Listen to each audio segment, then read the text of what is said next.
Sports, here with legendary Hall of Fame coach Bob Von Kaenel. Coach, you just retired. Congratulations. Thank you. You know, we were talking off camera there. Your accolades are long and distinguished, but much deserved. And, you know, one thing I'll say about you, all those things are great. I told you this in your 700 win video. That's a legacy, but your legacy is relationships. And that's one thing I appreciate you just from a personal standpoint, getting to play for you and coach for you. You're in the Dover Hall of Fame, the Ohio Coaches Hall of Fame, the Ohio Basketball Hall of Fame. You went in there with some legends. Tyrone Hill, I remember, was in there. Coach Reynolds, who was a Otterson Broadus graduate with you. And all those are great things, but I think your greatest strength is relationships. So I'm honored to get to do this interview here with you today. Well, thank you, Travis. So we're going to kick it off. We're going to talk about the early years, the early years. So testing my memory, huh? Yeah. Well, you grew up in Strasburg. Four-sport athlete. You graduated in '73. So talk a little bit about your high school time and how that influenced your path of life. Being a four-sport athlete, I believe I was one of the last at Strasburg. Oh, wow. But you know, the baseball and the shot and discus were kind of conflicting, but we were able to get both done a little bit. Playing basketball there, Strasburg had a strong, rich tradition. Winning seasons were a commonplace thing that they did over and over. It was hard to get to play. I don't think I never started a game till I was a senior, and primarily was a JV player as a junior. But we had great teams and great programs. Strasburg was a great place to grow up. The community support is beyond compare. Those were fun times growing up there, but I definitely, you know, the basketball was the thing in Strasburg, and that probably fueled my direction to coaching. Yeah. So in your time at Strasburg there, growing up, influences around the area. Coach Huggins obviously was one of your influences. You know, so you can talk about him. Right. Coach Huggins, Coach Rock Van Fossen, my high school coach, was a very good coach and did a great job with us. And of course, we ran into Coach Huggins and his team a lot when I was playing, and they were our nemesis, and we struggled to get by them, or if we ever did. And Coach Huggins is a great person to emulate. His style of play and his attention to detail were something that I thought was overwhelming.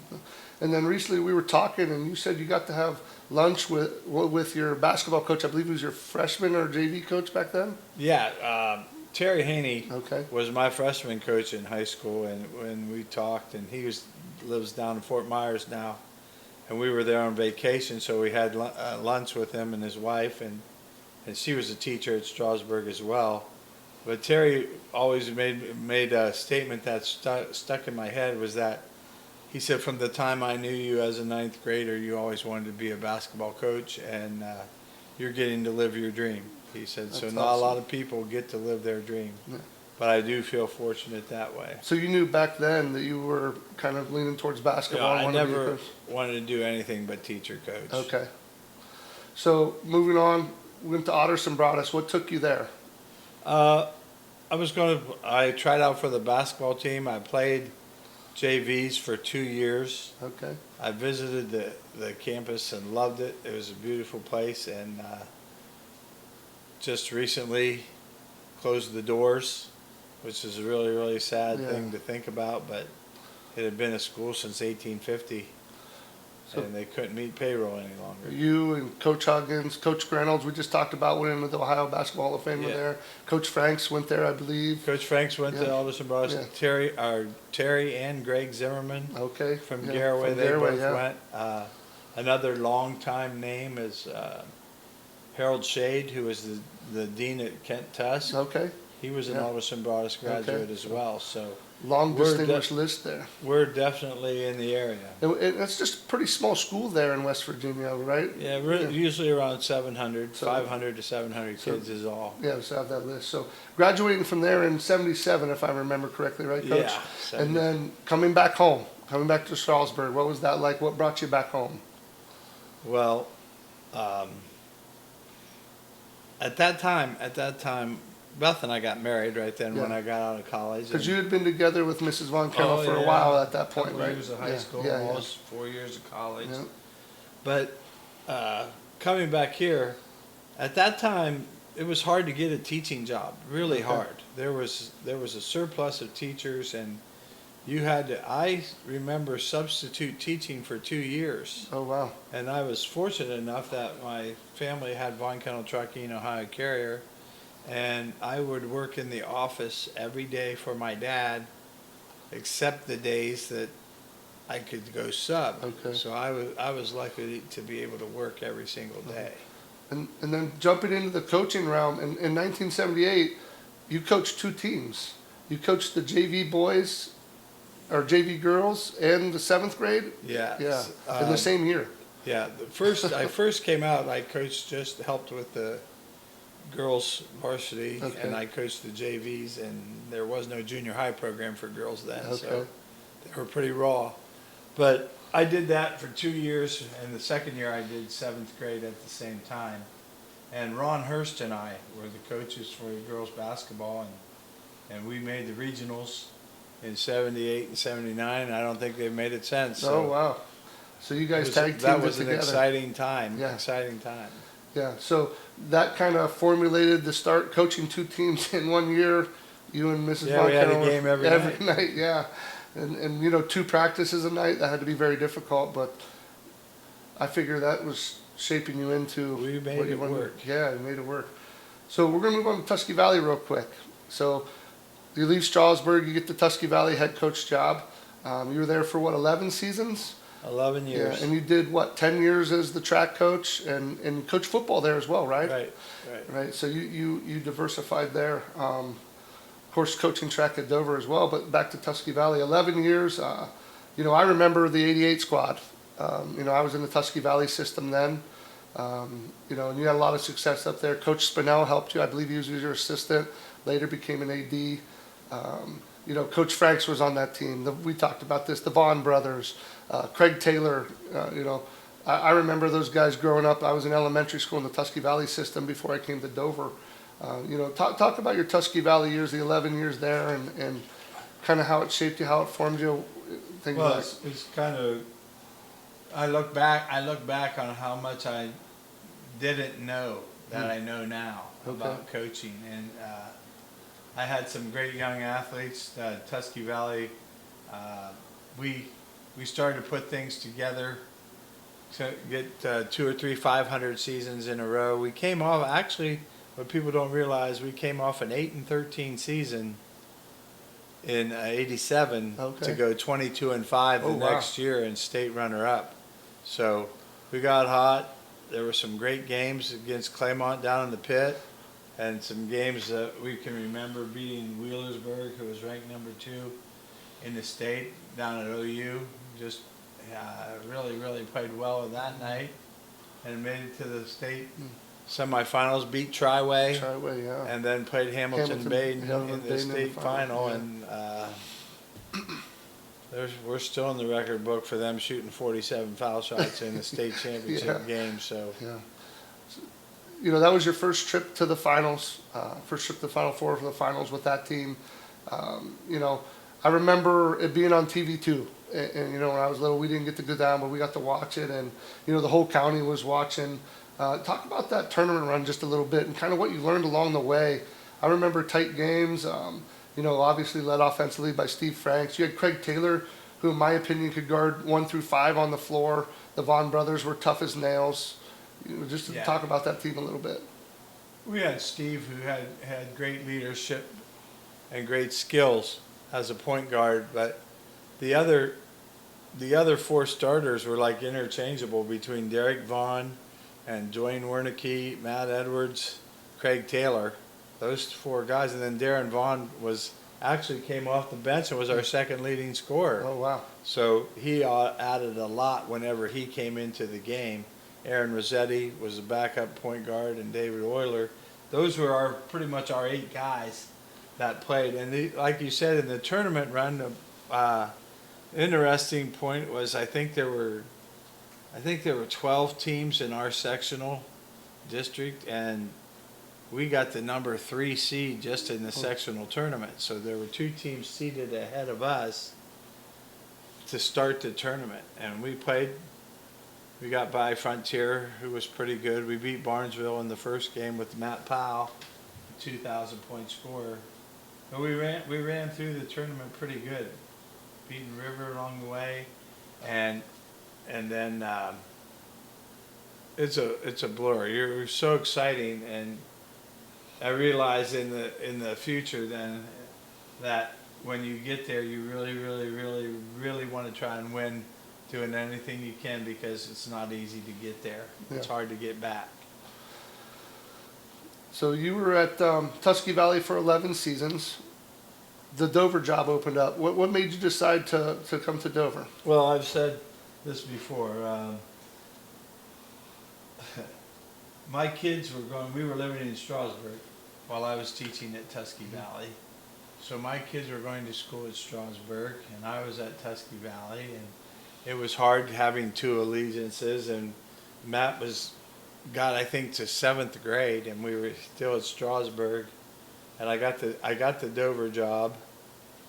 And the big thing I've always said is I wanted my kids to experience Dover Philly. I went to a few of those Dover Philly football games when I was in high school and watched some of the things unfold, and always was excited about getting to play in the Dover gym. Mm-hmm. You know, when you get to the tournament. And that was the biggest reason really was for them to be in the Dover Philly experience, Yeah. and to coach and see what I could do at Dover, because it had been kind of a roller coaster ride there, and we would try to get something to do something consistently. Yeah, you came here, I believe 91 was your first season, correct? 91, 92. Yeah, you followed the bomb squad. So how was that? Was there added pressure with that? Because you had quite a bit of success at Tusky Valley there, obviously. There wasn't a whole lot of pressure. We beat the bomb squad twice the year did they went you? to Really? state. Wow. But I had Tusky Valley's Okay. team. But no, they were a very good team, and that was a spark to it. And then, you know, they followed that up with some pretty close to 500 seasons, and so the opportunity at Dover was to see if we could sustain something. Okay. So overall, 44 years as a head man patrolling the sidelines at the varsity level, right? 33 of them at Dover. You won 78% of your games. That's unheard of. Not in 2 years, but you won 7.8 out of every 10 games you played in, or you coached in, rather. Just some numbers, and I don't know if you know this, Coach, but you have 741 wins overall, 4th all-time in high school basketball history. You only have 270 losses. At Dover, you won 599 games. That would have been nice to get 600. It would have been nice. Well, who knows? Who knows what will happen in the future, but that's 40%. My wife's a math teacher, Coach. That's 40% of Dover's all-time wins have come with you on the sidelines from 91 to 2023. Those are just the stats. We mentioned you're in the Dover Hall of Fame, the Ohio Coaches Hall of Fame, the Ohio Fame. You were AP Coach of the Year 3 times, District 5 Coach of the Year 12 times. You've been 3 trips to the Final Four. You won the district 9 times, regionals 3 times, 22 sectional tournaments just at Dover, titles out of 33 years. But how many of those, I was thinking, came when you were stuck in Division I?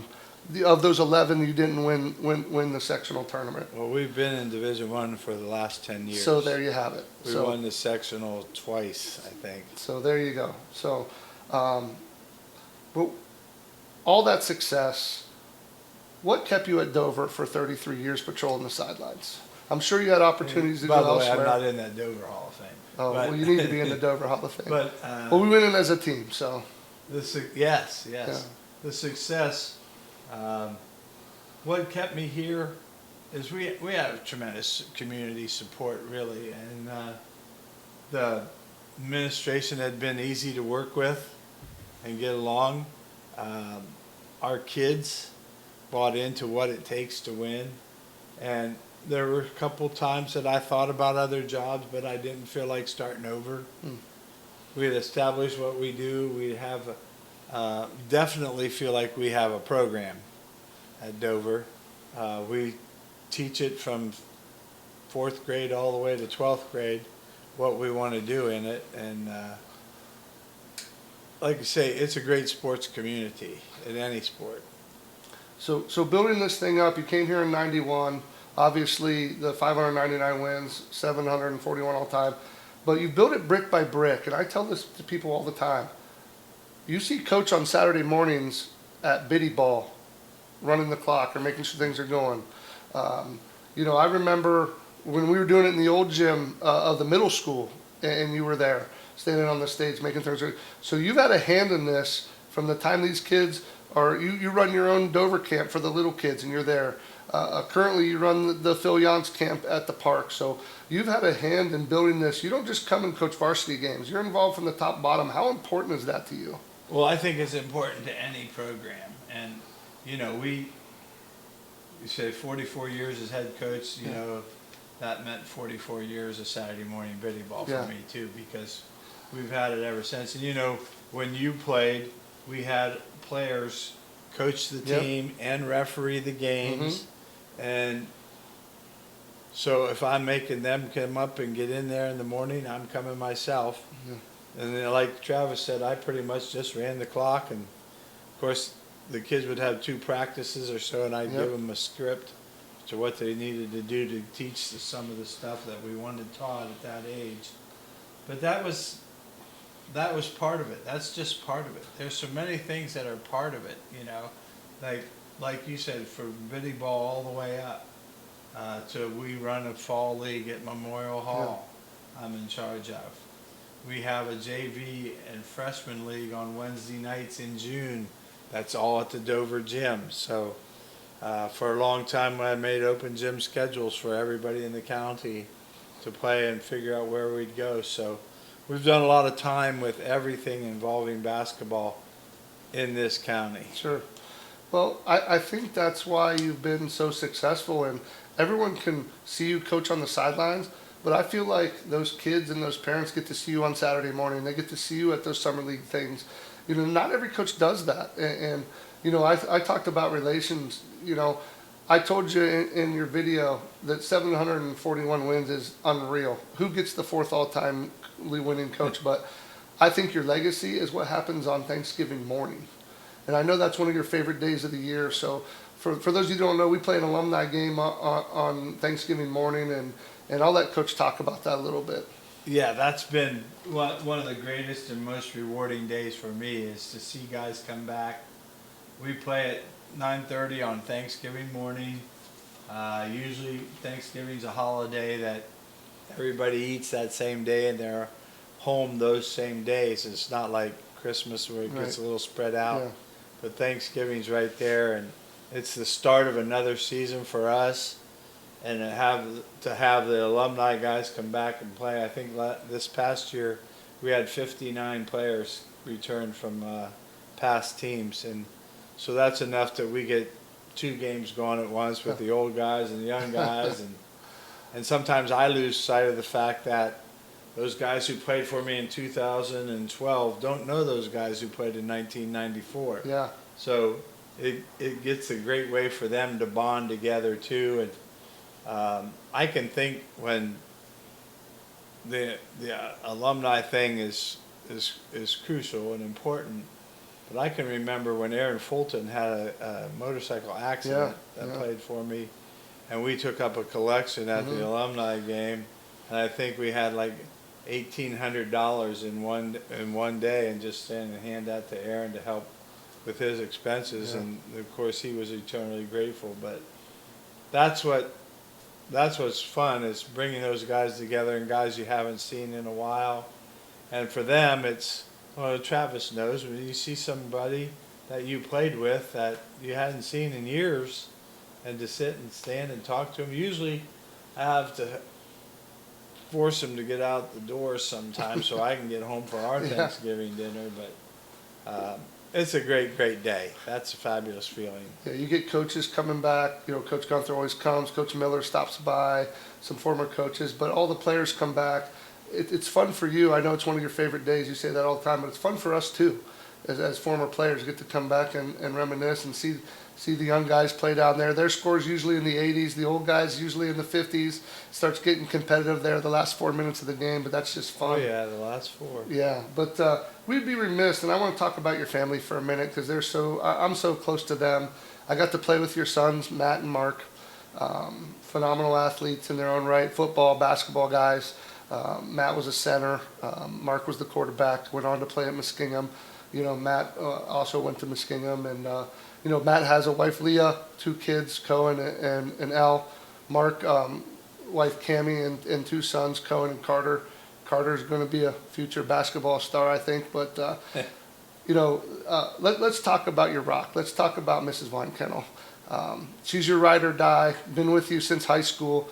You told me here before camera, like after this, you're going to a basketball thing in Sandusky. So basketball is life at the Von Kaenel house. Right, we're heading up to Sandusky for the Great Midwest Live. To help with that, we'll both work up there, find some job for us to do. But I kind of volunteered myself back in April to come to this in June. So we're going up, and it's Friday, Saturday, Sunday, and we may try and go up Thursday night and get in there and checked in. It's up at the Cedar Point complex, and it features the best basketball players in a 5-state area. Wow. So I noticed, I heard you say, or you said somewhere else, that Mrs. Von Kaenel only needed 2 outfits. Her Dover outfit and one for watch other basketball teams. Yeah, because that's about where all the places we go. Yeah, and the last movie you went to, you said, was Forrest Gump, so that's been a minute. Yeah. Well, let's jump back into your coaching stuff. You've had a lot of great assistant coaches. Coach John Warner, early in your career, was an assistant. Coach Franks, obviously Coach Gunther was a JV coach for a number of years. But let's talk about those guys. But I want to end with talking about coaching with your son and Coach Matt. Okay. Well, it's been 23 years that he's been assistant coach, or either freshman coach or JV coach. But he's been in the coaching realm and in our staff for the last 23 years. I'd say that you could go back 20 years. For 20 years, he's been knowledgeable enough and smart enough to run his own program. He chose to stay with us. I think he likes coaching freshman football as well. But he's a guy that when he coached the freshmen, I struggled that year because he makes substitutions. I haven't subbed a guy in and out in years. Matt runs the substitution. He usually runs almost all the out-of-bounds plays that we run, any of the presses. So he had a lot of, and I wouldn't say we started the season and say, Matt, these are your duties. No, that's just how it fell into place. As we went through the season, it was him taking over and handling those type of situations. He's a people person. His relationships with the players was excellent. They knew they could joke around a lot with Matt, but they also knew there was a line there that they better not cross. Because he was still coaching those teams, and through the years he's had phenomenal success in football, and coaching our JV or freshmen. But it's so much fun to have to be able to work with your son, and you guys and everybody in the walks of life, to imagine to do your job and enjoy what you're doing so much, and you're getting to do it with your son and your wife. Yeah, who's very, very important in our success. And then my other son, Mark, who's constantly in contact. So it's a great family experience. Yeah, you can't think of Dover basketball without thinking the Von Kaenel family, and Matt's had great success, obviously part of your success. But you've brought your assistant coaches along the way. Like I said, Coach Warner, Coach Franks, Coach Gunther, Coach Doak, Coach Bardall, Coach Miller, all those guys that had success, and they've won some awards along the way too, being assistant coach of the year. So if you can touch on that real Yeah, quick. we've only had since like 1993 maybe, State Basketball Coaches Association has started an assistant coach of the year, and we just now went to 4 divisions of it, Yeah. and before it was just one person who was assistant coach of the year, and Mike Gunther was accorded that as picked as assistant coach of the year. A few years ago, Brian Miller was also selected as assistant coach of the year in the state. And then just recently, 2 years ago, Matt was the assistant coach of the year. So we've been pretty fortunate and pretty recognizable that those guys do a big role in our success. Well, winning and doing things right kind of attracts a little bit of attention, obviously. So we're going to talk about your other 2 Final Four run, one Final Four run. The 98 run, made it all the way to the finals, dropping a game to Cleveland Benedictine in the finals. Talk about that run, your second trip down there. Well, you were involved on that, and you know that we had great players, great teamwork, and you have Doug Feller and Ben Swartzwelder, and they're 2 6'5" guys that it really helps your team when they shoot the highest percentage and they take the most shots. And we were 24-3 that year, correct? 24-3. Yeah. Had a great. That's a school record for the most wins in a season at 24. It was a tough road through the tournament. We played some very good teams, and being in D2 and fighting along the way, the big game was probably the biggest game that we pulled out was in the regional semifinals against Philo, yeah. who went on the following year to be state runner-up. Yeah. We fought through a battle there and hung on and got a victory at the end, and then breezed past New Lexington in the regional final. But we had some tough district final battles, and even the very first games of the tournament with Tri-Valley and Claymont Yeah, it was a tight game there. were difficult. But we prevailed. We had a good point guard. Mark was a good leader. Of course, you can't talk about that season without the win against Akron-Hoban. Sure. And Mark throwing a full court pass to Swartzwelder Ben for a Yeah. jumper at the buzzer to win 46-45, and that was as exciting as it gets. Mark said we weren't surprised because Ben made a game winner against Massillon that year. That's at the right. same Yeah. time. Yeah. So Baseline jump shot for Ben. those guys were really fun to coach. Yeah, the starting 5 on that team, you mentioned Doug Feller in the center, Ben Swartzwelder, Chris Johnston, the defensive stopper, usually guarded the other player's best player. Jason Barton, the 2 guard, played defense, hit a And 3 now we of had course, Mark JJ. at the point. Yeah, now you had JJ Now we coaching have the a center. second generation with JJ, but Jason Barton was a great defender and is an extreme hustler, and CJ was the guy who could pass the ball, was our inbounder, was a great defender. So those guys set the table pretty good, and Johnny Giamo and Chad Schaffner Coming off the bench. the benches a lot. And you mentioned the inbounder coach. People think, oh, you're just throwing it in. That's an important spot for you. Well, it's the most important. And Yeah. if you watched us play over the years, we didn't have just randomly who took it out. Right. The same guy inbounded the ball for all situations, and he's the guy I trusted the most, and he's the guy that we told, it doesn't matter if the play breaks down, your job is to make sure it gets inbounds to one of our players. Yeah, so, during that run, Doug and Ben were our leaders offensively, rebounding, things like that. Mark was our leader as the point guard. Chris kind of was a great leader defensively. Of course, Jason. So what about that team that made it so special that we got to go to play in the finals against Benedictine? Well, teamwork. They all were good friends on and Yeah. off the court. They were high quality people. We were talking about this, and it just takes me back to when we went and ate at Spaghetti Warehouse when we were down in the state tournament, and they had one of those claw games where you put the money in and try to win something, and 2 or 3 guys won little stuffed animals, Yeah. and I said, now what are you going to do with those? And as we went to when they finally took us to our seats, they handed them to little kids they passed along the way Yeah, and gave yeah. them away, and we got so many compliments for that, just in the restaurant itself. So Yeah. we knew we had some high quality people. Yeah, that was a fun run. Obviously, shot goes in. We're all piled up on the court. The next day, we come to get Cleveland Benedictine. I think it was a 2-point game at the half, if I remember correctly.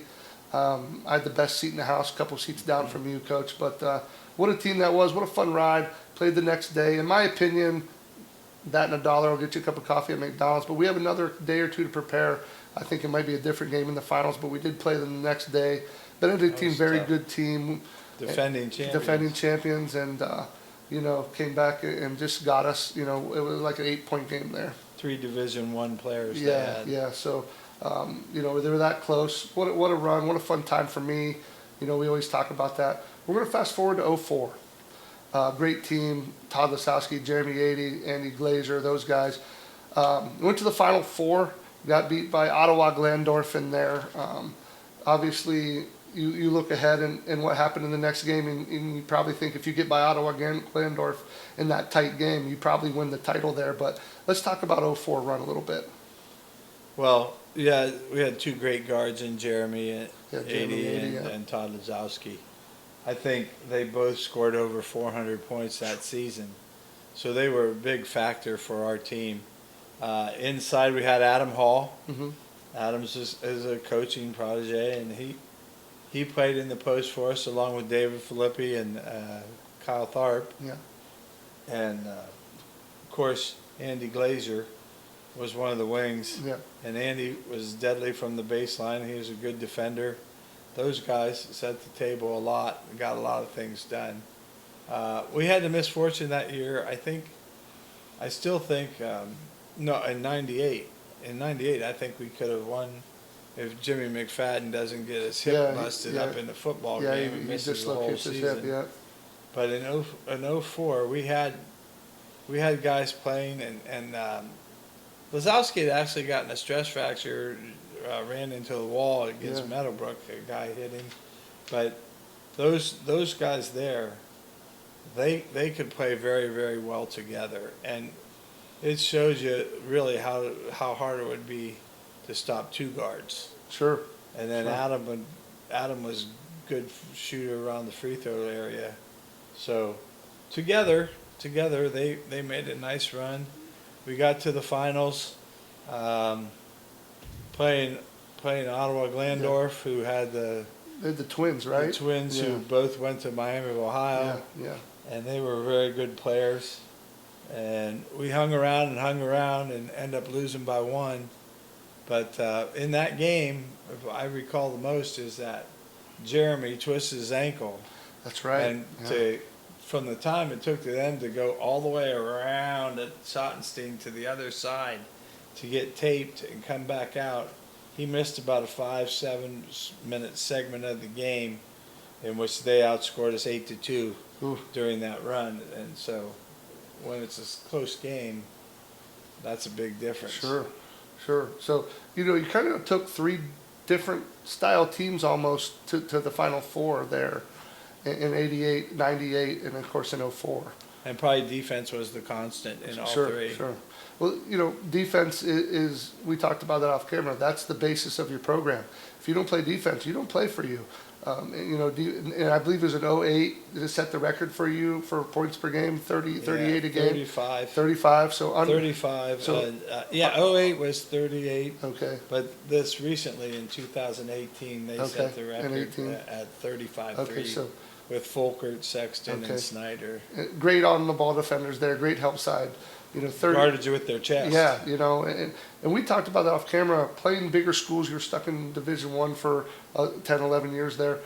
Playing teams that probably on paper should beat you by 30, you end up beating or losing a close game because of your defense. And that's kind of been the brick by brick basis of your program. Yeah, it's the staple. It was the staple to our thing. Everybody, I think, who has success has a style of play that they've become comfortable with. And we've become comfortable with being deliberate offensively, and being real stingy on defense. Making teams uncomfortable, right? You Right. see the frustration in there when you play that style of defense. They don't like it. They don't see man-to-man defense like that, help side defense where you're not getting free run highway basketball. They don't like that. And you make teams very uncomfortable, especially in the Dover gym. Another team I want to talk about real quickly, the 95 team. Great run, starting, I believe, 4 seniors and a junior. Junior was Rico Petro. You got Phil Yance, was the center on that team. Jamie Mangus, Brent Morrison, Billy Klopfer. I believe we were starting 5. You had Jamie Blickensturfer, Ron Butler, and Rich Harding coming off the bench. Those were about your main players. But 20-0, and you're only 20-0 team. How hard is that to do? I mean, that's incredibly difficult. You don't hear about those things around here. That was extremely difficult, and probably this is a statistic that's really hard to believe, but we won 12 of those 20 games by less than 10 points. Oh, wow. So when you're a team that's 20-0, you usually don't have 12 games that were less than 10 points. So they've won a lot of close games. I know up at Canton South, Jamie Mangus made a half-court shot at the buzzer to send it into overtime for us to win that game, and every game was close. Well, back then, and I know the ECUL is defunct now, but back then, the ECUL was incredible in basketball. Every night was a war. You know, Coshocton was really good back then. The battles with Coach Ford in Cambridge was always a 2 or 3 point game. You know, New Philadelphia was really good then. Claymont, like we talked about in the 98 run, was really, really good. Playing them in the pit and those places. The ECUL was incredible in basketball in the 90s and early 2000s. Yeah. It was always pretty good. I mean, Meadowbrook came on board, and they were pretty good. They had really about a 10-year run there where they were outstanding. Yeah. So, you know, you weren't playing nobodies. You've always played a very difficult schedule.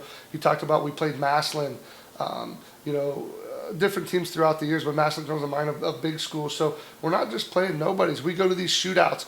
I remember playing Lorraine Admiral King and Sandusky, and we bring Benedictine down here now, and just schools like that. But talk about putting your schedule together, playing that kind of difficult basketball, and still winning at a 78% clip.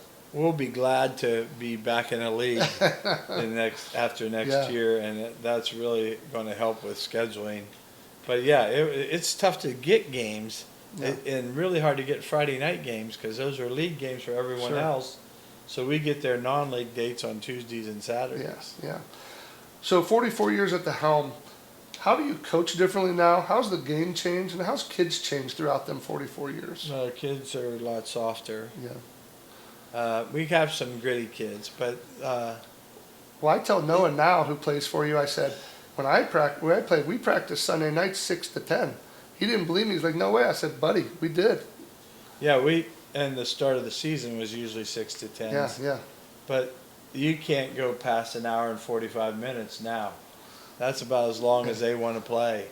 And you can see when practice changes and where the level of play decreases and the thought processes are now gone, and it's time to just get some free throw shot. Yeah. They'll be done in 2 hours. They can't go past 2 hours very often. Okay. So how's your coaching style changed in 44 years as the head man? I don't know if it's changed very much. I think we're still doing the same things that we did, 40 years ago. Players have to become a little bit more skilled at all levels. I mean, it's hard to get a guy in there that can play just defense and can't do anything else. Right. He's got to be able to handle the ball some more and shoot more.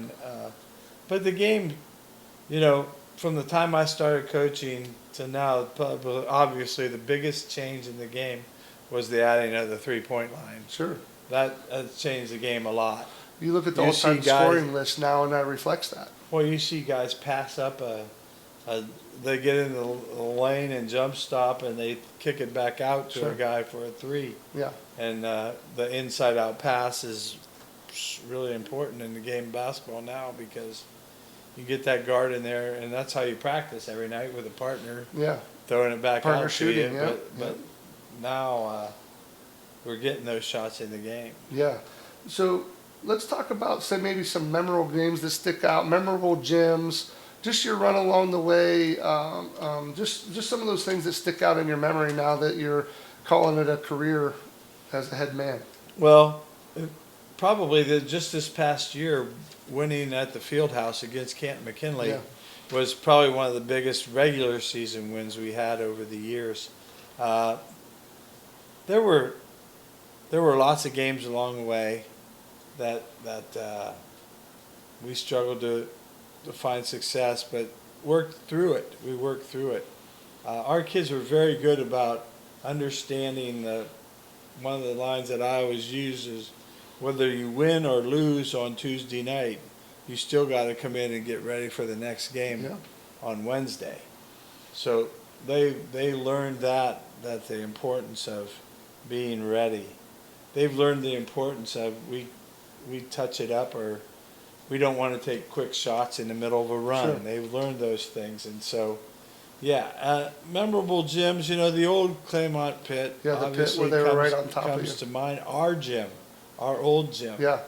We won an awful lot of the games in Yeah. that gym, and it's loud. It was an very echo loud. chamber, Yeah.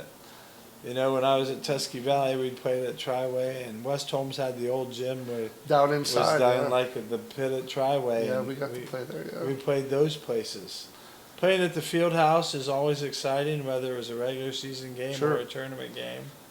That was always exciting as well. Yeah, we got to play Timken there in my time. And through the years, we played at OU. Sure. We played in The special consoles always games went. down there. at St. the John Convo, Arena in St. John Steubenville. Arena in Steubenville, St. John Arena in Columbus. Yeah, your first two final runs were in St. John Arena. 98 was the last year there. Then they moved to the Shot. Yeah. So 04 was in the Shot. Yeah, so all those places. Yeah. So, rounding this out, we're going to talk about, one thing that we're going to talk about the rivalry. You said you brought part of why you came to Dover was because of the rivalry. You've had a lot of success in the rivalry. At one time, I believe it was 17 in a row. You had won regular season games. Is that correct? And That was the very beginning. yeah, you have to excuse me. I don't know your total record overall. It's very good, but let's talk about the rivalry and how special that really is.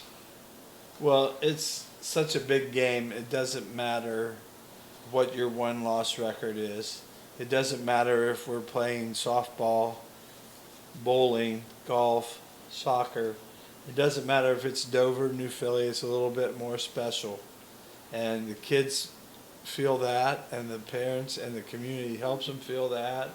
Usually their lockers decorated for Sure. a Dover Philly golf match or whatever, and so it's always high intensity. And the biggest thing about it is it's personal, Sure. because our kids know their kids. They Mhm. go to the Y together. They're in the Boulevard together, and Canton McKinley and Massillon's a big rivalry, but it's not personal. Right. They don't really know each They other. don't intermix. All our Yeah. kids know their kids. Yeah. And I can say, hey, what did Philly do this week? And they'll know. And when you played when Matt played in Yep. football. Yep. Let's say football. If you lost a really tough game, the first question after you got in the locker room, sat down, and coach was done talking, the first question everybody said, did Philly win tonight? Yeah. Did Philly lose? Because that was the first question that the guys wanted to know. Sure. It was almost like if we lost a really close game and they lost two that night, then it didn't sting as bad. Yeah. And those battles were always close, no matter the record. In basketball, we're going over there, it's a raucous crowd. They come over here, it was raucous.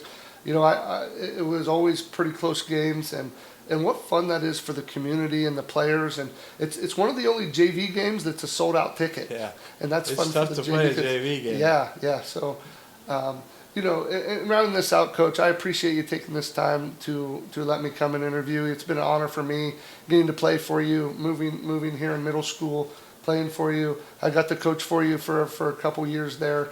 Just being around the program. I thank you for all you are for Dover basketball. But to me, all the wins are great, but I said more relational. One thing people don't know is, and I'm going to put you maybe on blast a little bit here, but you send all your former players a birthday card without missing.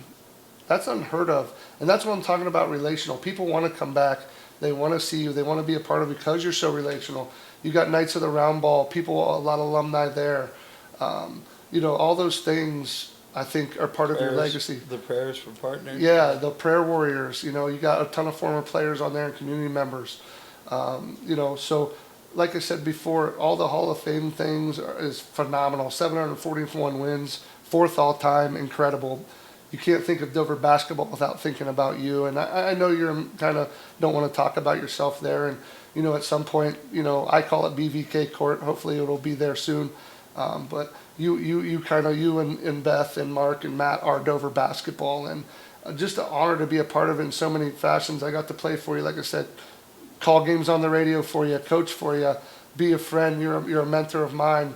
We get to go to church together, and all that means so much. But the community, you're stepping away from 33 years from Dover, but you're not going to be far away. You are Dover basketball. I just appreciate this time with you, and we'll continue to roll on as friends. But incredible career as a head man, and just honored to be here with you. Well, thanks, Travis. Yeah. It's been a great run. It's been a great feeling having kids, and probably like you said, one of the more rewarding things for me is I can't honestly say I don't hear from somebody once a week. Sure. Somebody every week calling back if they need something, or they wanted something, or they wanted to talk about this or that. But I hear from them all the time, and that's the birthday cards are, what's little the everything that those guys do for me. Surely I can express my gratitude once a year on their birthday. But that's a testament to who you are, not an X's and O's coach. Yeah, of course you're X's and O's coach. That's a testament to who you are as a person and who you are as a coach. And I look forward to my birthday card every year. You never miss. And yeah, it's a little thing, but you've been coaching 44 years. That's a lot of kids. So, you're probably sending them out every day. But it's just the relationships that people remember, and that's why you're getting texts. Yeah, and I remember January 11th. That's Travis, it. He's got it. Travis. Yeah, so, but, here again with legendary Hall of Fame coach Bob Von Kaenel retires. 44 years total at the helm, 33 at Dover, winning 78% of his games, and every Hall of Fame almost that you can think of, but an even better stand-up guy. So that'll wrap it up here, Coach. This is Travis McClellan with WTZ Big Z Sports.